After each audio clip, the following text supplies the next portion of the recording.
welcome to another weekly update. A couple of things to talk about this week, plus stay till the end for quite an important announcement around these weekly updates.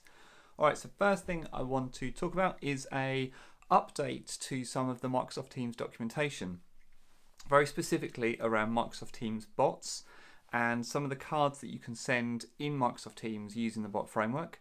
And this is a new piece of functionality around suggested actions. Now this is slightly different to buttons. Suggested actions you can send as part of a card that gets consumed by Microsoft Teams, and it allows Teams to prompt the user certain suggested actions. So the UI will evolve and kind of allow or give the user those choices to choose different actions. Now, if this sounds a lot like buttons in cards, it kind of is, but with one big difference. Suggested actions don't persist in the same way that buttons do. So after a suggested action has taken place, the suggested actions aren't shown anymore because that thing's happened. That is quite different to buttons, and it solves a problem that I've certainly had, and I know other people have had, where the buttons are kind of stale in the conversation because the button was right for a particular moment in time in the conversation, but if the user didn't click it kind of then and the conversation's moved on, the situation's moved on, or even if they did and the action has happened, there's nothing to stop that user going and clicking the button again, and it causes some instability, some uncertain behavior, and probably some unhandled code as well. So this is definitely a thing I've seen. The ability to have these suggested actions where once the action has taken place, the user can't do it again and again and again. I think that's really cool, and that will really help actually make some of these flows easier and just make things a little bit more simpler as well for developers. So that is an update to the documentation. So I guess that means it's all live and you can start using it today. I'll put a link to exactly where in the documentation it is. It's halfway down one of the pages around messaging in bot conversations. There's been an update to support this suggested action stuff. So as far as I'm aware, the suggested actions is new. I don't think I was aware of it before. So this is cool. It shows a bit like the best way to describe it is, I don't know if you've seen this yet in the Teams client, where Teams will start suggesting replies to you, like AI generated, machine learning generated replies in one-to-one conversations where, things like thanks very much, yes, no, things like that, and you can just kind of click the button and it will send that message. Very similar to that, you'll get these kind of suggested things that you can send back to the bot. So this is cool. Look forward to, I'm going to sort of add it in and see how it goes and how it works, because I think it will solve some problems that I've been having, so that's good.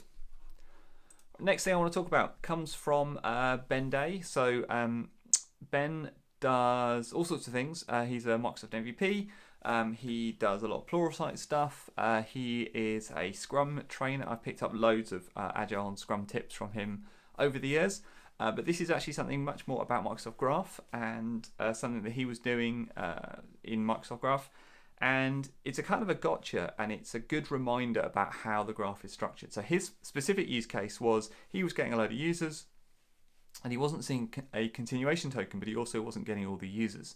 And so after a bit of debugging, turns out he was getting a continuation token, but it wasn't where he was expecting it. So the blog post has got all the detail about where you might expect the continuation token in the body at the end, like a next link.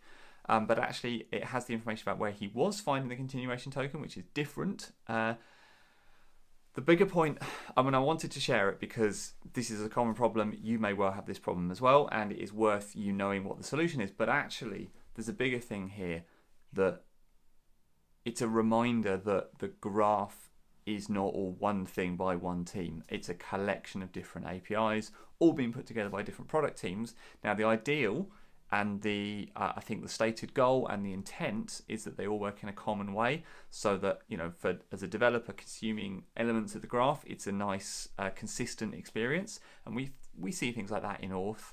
There's one way to Auth and there's one set of permission models. But it's also a collection of historic APIs that go back a period of time.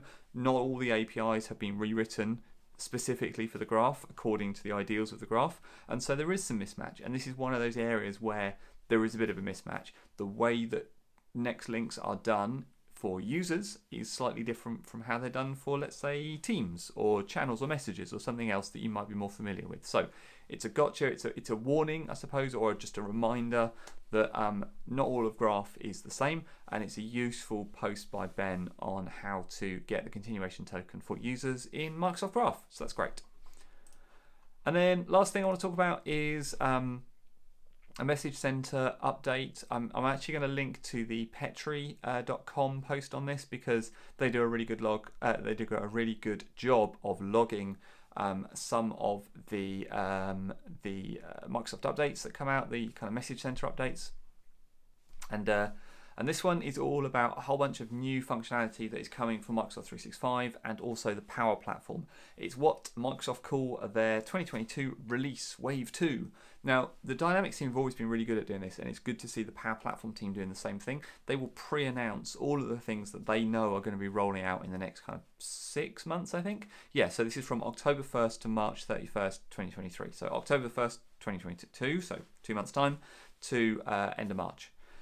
And it's a big list of functionality, so it's all things that are coming, and it kind of means that administrators get early visibility of what's happening. They can also choose to opt in and receive early access updates of some of these things, so they are aware of what's happening.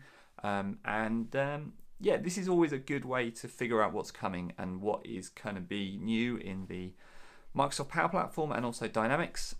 Lots and lots of things happening. So this time last year there was a whole slew of updates. It's where we first saw the announcements after, I think it was after Build or maybe Ignite. It's where we first started to see the concrete evidence of Teams coming into Microsoft Dynamics and Teams chats being available in Dynamics.